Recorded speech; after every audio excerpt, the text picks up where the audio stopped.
Assalamualaikum warahmatullahi wabarakatuh.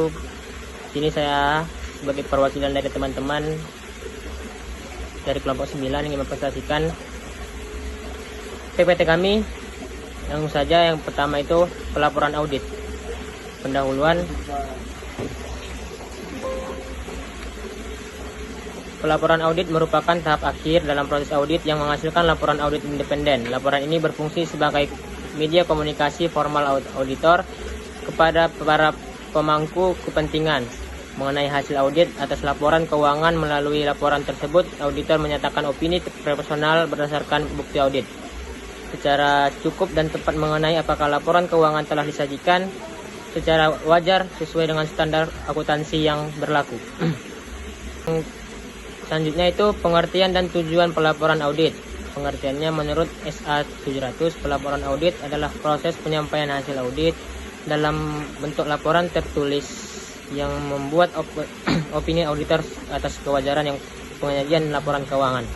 Tujuannya yang pertama menyampaikan hasil audit kepada pengguna laporan keuangan, yang kedua memberikan opini mengenai kewajaran pengajian laporan keuangan, yang ketiga meningkatkan kredibilitas informasi keuangan perusahaan, yang keempat mengurangi asimetri informasi antara manajemen dan pengguna laporan keuangan, yang kelima menjadi dasar pengembalian keputusan ekonomi telah oleh investor, kreditor, pemerintah dan pihak lainnya.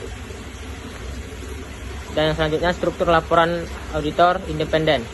Berdasarkan SA 700, laporan auditor independen ada 8 poin. Yang pertama, judul yang mengajukan independen auditor. Yang kedua, pihak yang dituju, pemegang saham atau pihak yang berpengaruh kepentingan.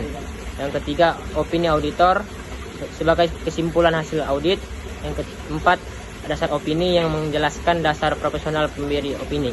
Yang kelima, tanggung jawab manajemen atas penyusun laporan keuangan. Yang keenam, tanggung jawab auditor dalam melaksanakan audit sesuai standar audit. Yang ketujuh, nama dan tanda tangan auditor atau KAP. Yang terakhir, tanggal laporan audit sebagai tanggal penyelesaian audit. Baiklah, selanjutnya masuk ke materi jenis-jenis opini audit. Auditor dapat memberikan 4 jenis opini, yaitu yang pertama, opini wajar tanpa modifikasi atau unmodified opinion.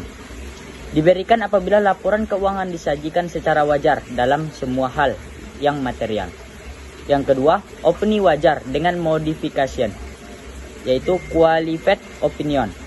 Diberikan apabila terdapat salah saji material atau pembatasan ruang lingkup audit, tetapi tidak bersifat menyeluruh. Yang ketiga, opini tidak wajar atau adverse opinion. Diberikan apabila salah saji material bersifat menyeluruh sehingga laporan keuangan tidak mencerminkan kondisi sebenarnya.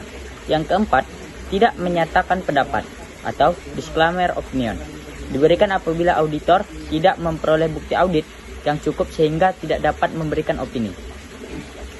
Lanjut, materi yang kelima, faktor yang mempengaruhi opini auditor. Dalam menentukan opini, auditor mempertimbangkan beberapa faktor penting, antara lain kecukupan dan ketepatan bukti file, efektivitas sistem pengendalian internal, kemampuan entitas mempertahankan kelangsungan usaha atau going concern, material salah saji, risiko audit, kepatuhan terhadap standar akuntansi keuangan atau SAK, independensi auditor.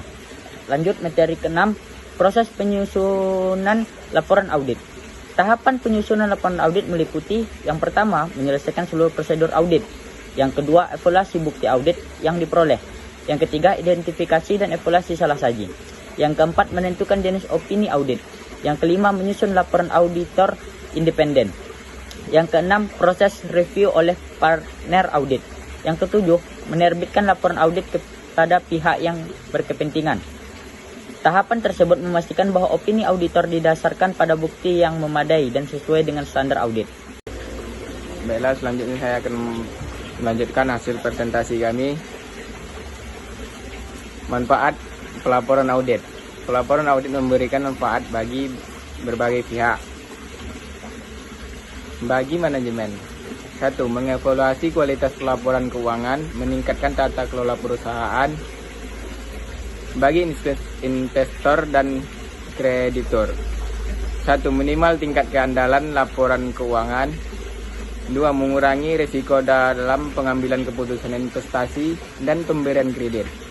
Bagi pemerintah dan regulator, mendukung pengawasan terhadap kepatuhan perusahaan terhadap peraturan yang berlaku.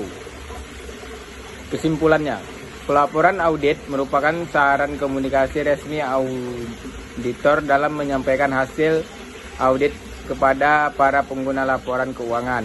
Laporan auditor independen harus disusun sesuai dengan standar audit agar menghasilkan opini yang objektif, andal, dan dapat dipercaya. Kualitas pelaporan audit dipengaruhi oleh kecukupan bukti audit, independensi auditor, serta kepatuhan terhadap standar profesional. Oleh karena itu, laporan audit memiliki peran penting dalam meningkatkan transparansi, akuntabilitas, dan kepercayaan terhadap informasi keuangan. Baiklah, sekian dari kelompok kami. Jika ada salah, kami mohon maaf. Wabillahi taufiq wal hidayah. Assalamualaikum warahmatullahi wabarakatuh.